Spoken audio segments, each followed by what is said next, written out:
Ukrainian forces have raised the flag over Kherson. This is a huge victory for them, but it happened quite a bit faster than we thought.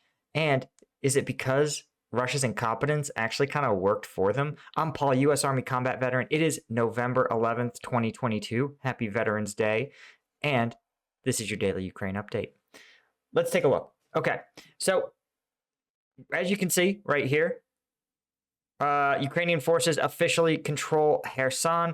And when we go over to ground news, we see Russia acknowledges themselves it has completed their Kherson withdrawal. Even the TASS news agency, Russia's official state mouthpiece, is reporting this.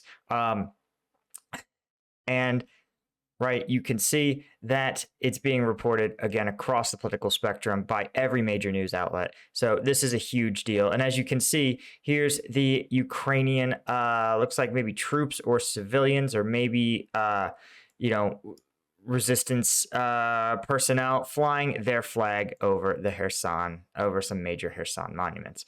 Looks like they might have even smashed an old Soviet monument. Nice. Okay. But let's talk about the real story. This is the real story. Let's talk about the details, right? As you guys know, if you've been on this channel for any length of time, you know the devil's in the details. Let's back it up back things up about, well, 48 hours, right? To take us to, here we go. This is the situation in the afternoon of November 9th. You can see Russian forces look pretty deployed. They appear to be somewhat withdrawing. But Ukrainian forces are not advancing. And then, as you can see, Ukrainian forces begin to advance and Russian forces just sort of, like, this is 40,000 troops we're talking about. They don't just go. By the way, look, I was correct. 2 major withdrawal points. They don't just go. Like it's hard to explain this.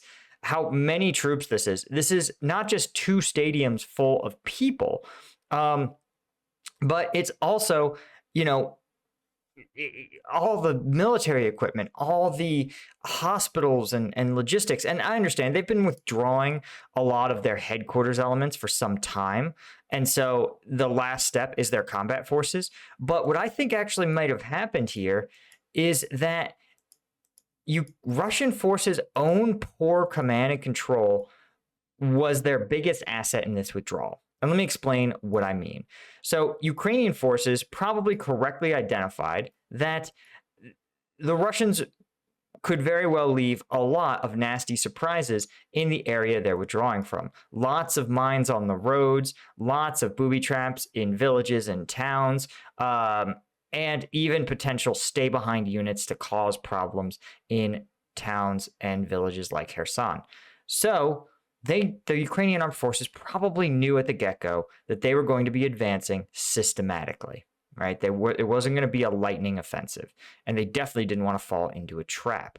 And so, in contrast, normally, you have to be very careful and deliberate with how you conduct withdrawal operations. As we've discussed, it requires a detailed plan of who's going to be manning defensive positions and who is going to be withdrawing and a timetable for when. And remember, crossing a bridge, especially like a pontoon bridge like this, you can only cross in terms of mounted troops. You can only cross one vehicle. Right, they're usually only one vehicle wide, which means at most you can have, 30, maybe 50 troops if they're mounted in APCs crossing that bridge at a time, which means that you can't just have all your units show up at once. There's 20,000 of them. But somehow we managed to squeeze 20,000 people across each bridge. And when we see what appears to maybe have happened is that instead of a systematic, careful withdrawal that Ukraine can exploit, the Russians just heard a withdrawal order on the TV, literally picked up their rifles, got into any vehicle, and just drove to the river. That's the only thesis here. No one was, literally the trenches were unoccupied like that. And Ukraine, whose troops were prepared to carefully and systematically retake their territory, just weren't prepared for the Russian forces to all literally I guess leave their vehicles, leave some heavy stuff there. I bet there's going to be a lot of equipment found on the north side of the river. That's almost the only way, is if you got to these points and then you just ditched a bunch of equipment and walked across, because then you could get 20,000 people across in an afternoon. Then it's just emptying a football stadium.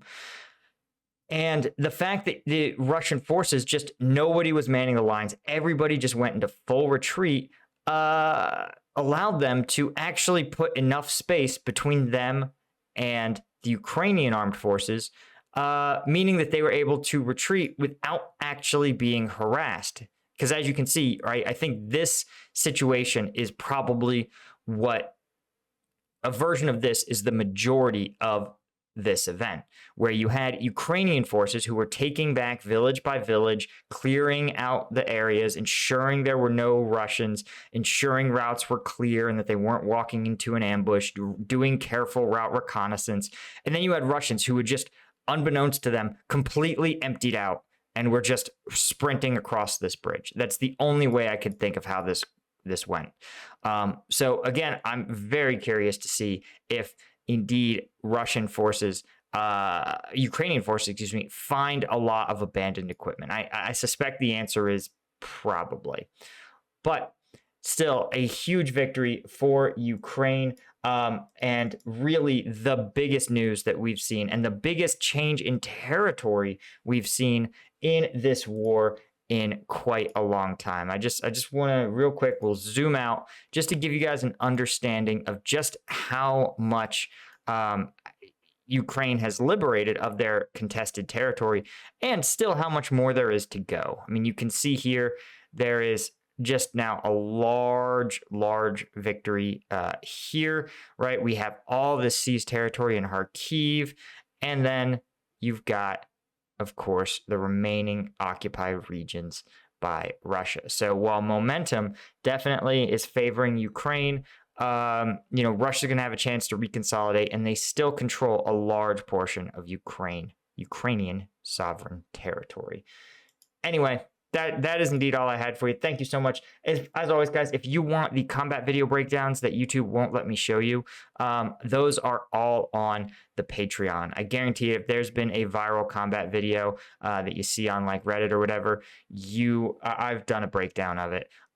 Check the link in the description. And of course, if you want to support the channel, you can also check out Ground News. They're a great supporter of the channel and a great news service. Their link is also down below. You can check them out for free. I'll see you all in the next one.